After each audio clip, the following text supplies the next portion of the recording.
But right now, we've got a live guest in the studio that I am super stoked to have here. He's actually a resident of Southern Oregon, but he's an international musician who's been doing it for a long time, and not just a musician, but a producer as well, and on and on. Welcome, Michael St. John, to the Church of Rock. Right on. It's good to be here. Thanks, man. Oh, my gosh. An honor. Thank you. I'm sorry about the confusion getting you here, by the way. Oh, that's all right. Yeah, there's two addresses of the same street in Ashland, which makes perfect sense of how Ashland is. Yeah. That's funny. Yeah. So you just got back literally from a 2-hour gig at a hot yoga studio. Yes, a tribal drum percussion gig for everyone to have an intimate experience. While a place designed for heat. Yes, while being very wet. Very wet. You do a lot of fill-in stuff. I notice you'll be like, you'll have like an active calendar, and it's with like all these different acts. It's pretty neat that do you just get a lot of calls from people saying, hey, Michael, we need a drummer tonight, or we need this or that, and you just say, sure, I'm available? Is that how it works? Well, you know, man, it's been a crazy ride. It's like almost 35 years of doing this for living, and you know, a lot of people do ask, you know, well, how do you get gigs? You know, do you have a manager and things like that? And just blessed and lucky when the phone rings, you know, and being able to jump in last minute, save the day type of thing seems to be what I'm bred for. You know, I saw a photo of you online, a great photo, by the way, just to give you a compliment, of you playing with 1111 Lead. It's you standing in front of the drums and their like logo. That was a cool picture, man. That was an interesting band. Yeah, I started that band Did you with really? the lead singer and thought of that name actually, but quite a high turnover. So, you know, I left that a couple years ago. Okay, but I just wanted to say I noticed that you've done so many things. I saw the band once, and I think it was after you were with them. But yeah, we noticed that you had played with so many people. When I first met you, was about 11 years ago, and you were with the band Brother, correct? Yeah, an amazing band from Australia, Brother. I saw them in the mid-'90s. 3 brothers and a drummer from Australia with kilts and combat boots and bagpipes, didgeridoos, killer harmonies. I thought they were one of the best bands I'd ever seen. Me too. And then fast forward almost 20 darn years later, and then I get the phone call of like, hey, Brother's trying to get a hold of you. They need a drummer. I'm like, bagpipes, kilts? And they're like, yep. And so, yeah, that was that was a great run for several years. Yeah, there was an old dispensary, I think, called the Greenery, and you guys played their closing party, and that was such an awesome night. There was like smoke machines, I believe, and I just remember it being sort of like a spiritual experience for me. Oh, great! Really. And that's when I became aware of you, and kind of started following you on Facebook and stuff. So, how did you get into the world of music? How did it first start for you? Well, you know, my dad was a drummer, and my mom actually was a singer, and they played the blues, and they lived that way too, you know, and they were very young when they had me, so I was just around gigs and all of it, you know, at a very young age, so it all rubbed off. And your whole life has been music. It's pretty much been my whole life, yeah. You know, played the drums since I was a baby, so... Well, you know, when we promoted you, we originally put Michael St. John, drummer, and then after doing more research, I went and edited it today, and I put it now says producer, musician, Michael St. John, and I'm like, okay, I was selling him short, but I didn't realize how many instruments you played. Are you self-taught?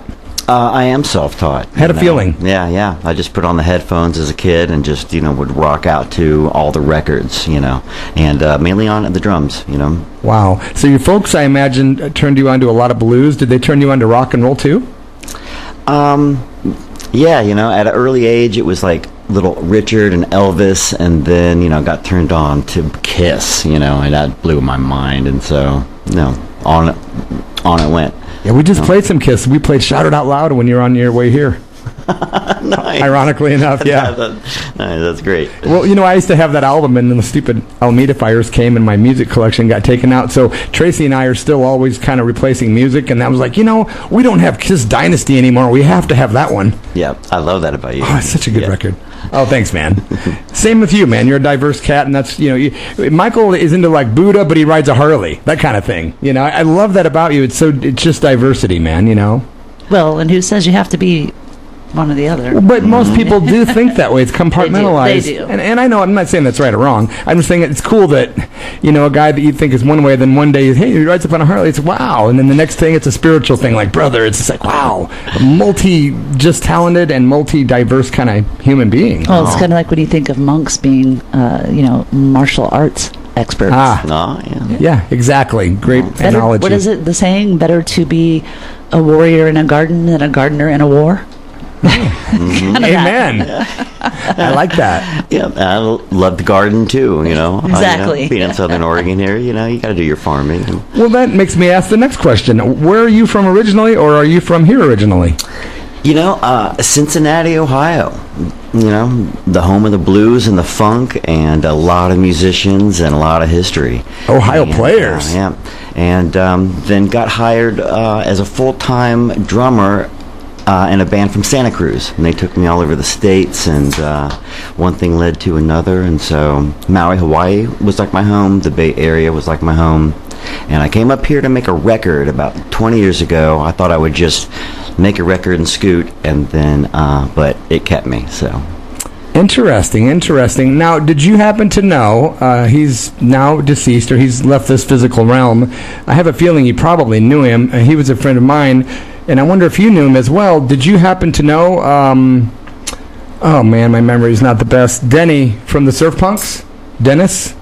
Dragon? I did. I was a studio musician out there a couple different times with Pacifica. At Pacifica, and then and he was a drummer too. Yeah, great guy. And right before he passed, Brother recorded their last album there. Really? So I got to do drum. We did live drum and bass tracks, and I played bass on that record, and then two songs on drums on our last Brother album. Wow, interesting. Are you still a part of Brother? Is Angus and the boys, you guys still doing stuff? Well, Drew joined another band, so he's been on the road, and Angus does shows, a little bit more solo acoustic shows, and things like that. So the band Brother, we'll see. There were shows on the books for 2020. 2020 was going to be amazing for me. I was going to be on tour, that whole year, all planned out. And so, and Brother had some gigs, and those got canceled. But we'll see. Yeah. Interesting. That it was a rough year for all touring and live playing musicians. A rough couple of years, actually. Yeah. Brought everything to a screeching halt for a while. For sure. It's coming back. Yeah. I saw a picture of you online, and it said underneath, me opening for Meatloaf. I think it was in the 80s, perhaps. Oh, my God. And it was a cool picture because you were very young, but it was a neat picture. What's the story? How was the Meatloaf gig?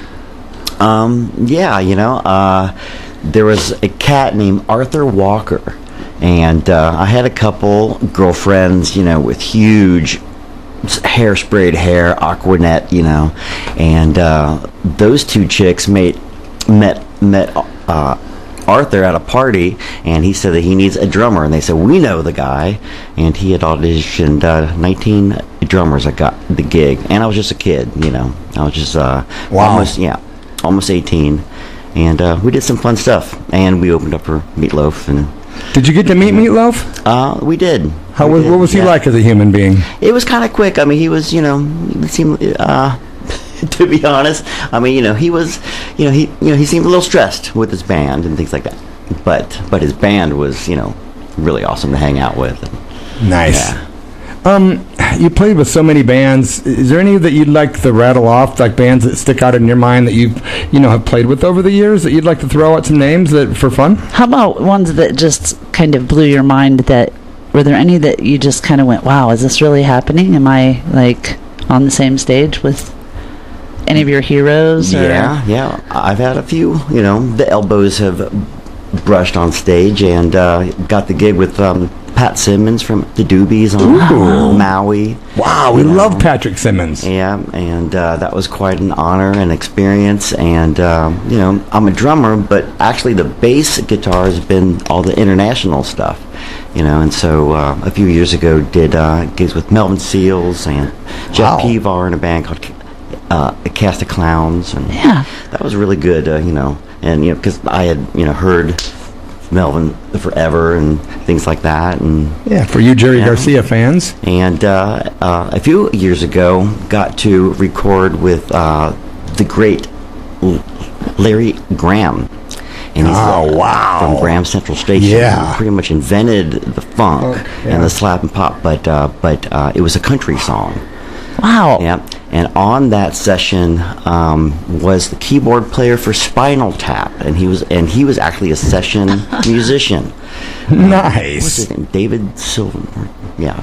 I'm kind of spacing his name right now, but The Wandering Eye and Have a Good Time All the Time. Yeah, that's so cool. And he's a real keyboard player, and I was just looking at him, going, "Oh my God, where am I right now?" The whole thing sounds like a super group to me, including you. Yeah, it's good. That's Maui, for being such a tiny place, my daughter just returned from Maui, as a matter of fact, and we've been lucky enough to go a few times. Always have such great shows there for being such a small place. It never ceases to amaze me. I'll hear about a show happening in Maui, and I'm like, what? Just for, like I said, for being such a small place, they really have some great shows, and how cool that you were there long enough to be able to take part in some of those. Yeah, Maui was always really good to me, And I just got back there for last Halloween shows, playing Grateful Dead. 2 nights of the Grateful Dead with Maui Pranksters. Oh, how They fun. are a Grateful Dead kind of, Nice. tribute thing, and they bring in all-star players all the time from the different cities, and I was lucky enough to get that gig, so play the Grateful Dead. How fun. Yeah. Maui Pranksters. Yeah. So are you familiar, are you friends with the Ram Dass camp over there in Maui? I got to meet Ram Dass at the World Unity Festival and a couple other festivals, things like that, because he was around. Yeah. Beautiful. Nice. Yeah. Long live Baba Ram Dass. Yep. And Rainbow Gathering, there was amazing memory of Ram Dass getting carried around by, in his wheelchair? Yeah, just carrying him around, and this people all around, and the drums and the chanting, and How awesome. they were just cruising him all around the Rainbow Gathering, and Fun. That's a story I'd never heard. Right? Beautiful. Just envisioning that in my head's awesome. Baba. So many things I want to ask you, and our time is so limited. What's your favorite instrument out of all those instruments that you do play? What's your favorite? Is it drums? well, I've been doing the drums all the time. The bass has been the international stuff, and a little bit more of the accolades. I love playing bass. Got a couple bass gigs this week, but I just got a brand new guitar, and I'm getting more guitar gigs. Okay. And last year did a solo at some wineries and things like that too. So probably a lot more guitar in my future. Yeah. Very cool. And you have a recording studio, correct? I do. Southern Oregon.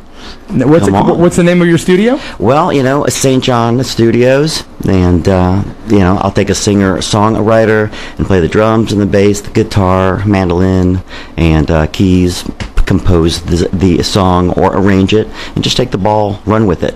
Lately, I've been doing a lot of hip-hop, these rappers that come in, and I just make, I saw a video on your Facebook page of you doing that. It was a really cool video. Yeah, so any style of music, is... If you'd like to reach out and say hi to Michael St. John, he is on Facebook, by the way, under that name. Is that your real name, Michael St. John? That is my real name on my license. Yes. Okay. It is. Awesome. And the Saint is spelled out, and I love that, by the way, about you, because I'm one of these guys that doesn't believe in coincidence, and I see spiritual things all the time, and just even the littlest things, I'll be like, look, his name has got Saint in it. It's one of those guys that's it never passes me by. I'm like, there's something, because he's got the name Saint, Well, My grandma sainted me, I could say that, but I wasn't born a saint, you know. Yeah, my grandmother was close to a saint. Yeah. Yeah, I think Tracy's was too, kind of. She was. We're all lucky there, huh? She was. Grandmother's, Yeah, I was raised by my grandma, so it's Really? all good. Wow, was she into music? She did play a guitar, you know, when she was younger. Wild. And the great thing about her is she just let me just rock out in the basement for hours and hours and hours and hours all night long, you know. That is so cool. Well, Michael, thanks for coming in. I'd like That's great. I'd like to spin into a song that Michael's on. Now that you guys have been listening and hearing this, wonderful musician, and for those of you familiar with Michael, it's probably double the pleasure. And for those of you that haven't, now you get to hear some music that not only was produced by Michael, but he also plays on this particular track, and not just one or two instruments, but I'm talking drums, percussion, bass, guitar, and he recorded and produced it, and the artist is Viola Rose, correct? Yeah, this is an older track off an older album, but this is the album that brought me up to Southern Oregon that I made, and so. It's really beautiful, man. The artist, she said, I have an idea of a song, Seven Sisters. And I said, well, it's got to be in 7. So this song is in 7 for all those music nerds out there. And, it features a violin and cellos and bouzouki. Wow. And then I'm playing, the bass and guitar and drums and percussion, things like that. And you produced all that. Yes, Wow. recorded it. And that album was, I would take my laptop and record all these amazing instrumentalists in Maui and San Francisco and Los Angeles, Eugene, and just all over. And so it's got a lot of... Expand on it, yeah. Yep. Well, gosh, you're listening to KSKQ, the Church of Rock radio show with Sister Tracy and Derek Moody, and our guest, Michael St. John. Once again, thank you so much, bro, for making the time for us. And thank you, Tracy. Thank you, Derek. You guys are beautiful. Yeah, thanks, so are you, same bro. to you. We're really happy to play this song. It is Viola Rose featuring Michael St. John, and the song is called Seven Sisters. Turn it up a little louder and enjoy this.